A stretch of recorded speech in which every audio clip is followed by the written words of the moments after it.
Welcome to Telugu one.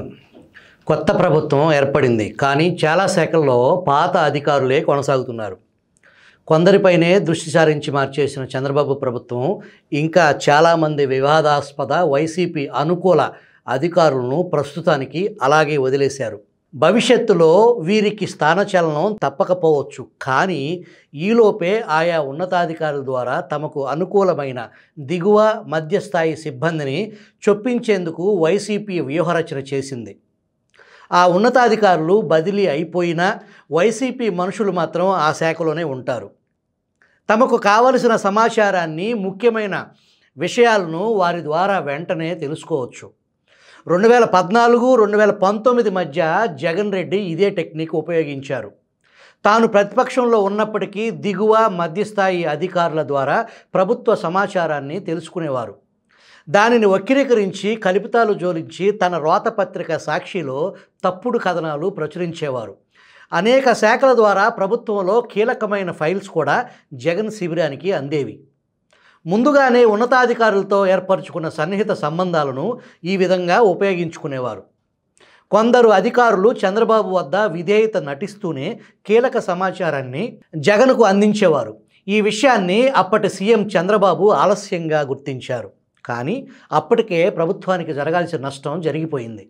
తన హయాంలో కట్టుదిట్టంగా గతంలో టీడీపీ ప్రభుత్వ సమాచారాన్ని అందించి సహకరించిన అధికారులకు జగన్ అధికారంలోకి రాగానే కీలకమైన స్థానాల్లో పోస్టింగ్లు ఇచ్చారు. ఆ తర్వాత తనకు అవసరమైన దోపిడీకి వాడుకున్నారు. అంతేకాదు, తన ప్రభుత్వంతో చిన్న కాగితం, అతి చిన్న సమాచారం కూడా తన ప్రభుత్వం నుంచి బయటకు వెళ్లకుండా జగన్మోహన్ రెడ్డి కట్టుదిట్టం చేశారు. పై స్థాయి నుంచి కింది స్థాయి సిబ్బంది దాకా ఎవరూ మీడియాతో మాట్లాడకుండా నిఘా పెట్టారు. చిన్న అనుమానం వచ్చినా వేటు వేసేవారు. ఇప్పుడు మళ్ళీ అదే టెక్నిక్ అధికారం కోల్పోగానే జగన్ మళ్ళీ పాత టెక్నిక్నే తెరపైకి తీస్తున్నారు. సీఎం చంద్రబాబు ఇంకా చాలామంది ఉన్నతాధికారులను తప్పించకపోవడంతో ఆయా శాఖల్లో ఇప్పటికీ జగన్ అనుకూల అధికారులే కొనసాగుతున్నారు.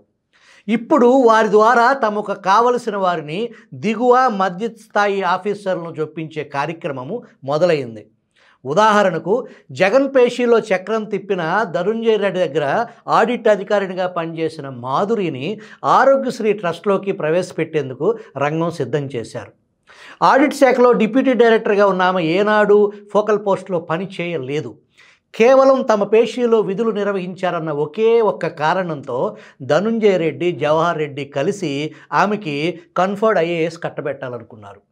ప్రభుత్వం మారటంతో అది కాస్త ఆగింది.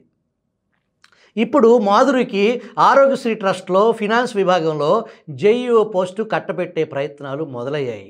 ఆ పోస్టు ఖాళీగా ఉంది, ప్రస్తుతానికి నాకు ఇప్పించండి అని మంగళవారం ఆమె ఆరోగ్యశ్రీ స్పెషల్ చీఫ్ సెక్రటరీ కృష్ణబాబుకి దరఖాస్తు సమర్పించారు.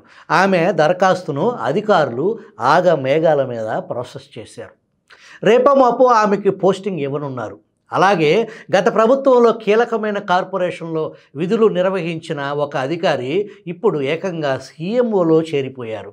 ఇలా గత ప్రభుత్వంలో కీలకమైన స్థానాల్లో విధులు నిర్వహించిన అధికారులు మళ్ళీ తమకు అనుకూలంగా ఉండే ఉన్నతాధికారుల వద్దకు వెళ్ళి పోస్టింగులు కోరుతున్నారు.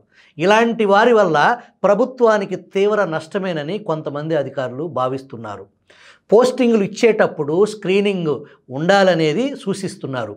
Mines, skill development, beverages corporation వంటి కీలక విభాగాల్లో వైసీపీ ప్రభుత్వం వందల మందిని జొప్పించింది.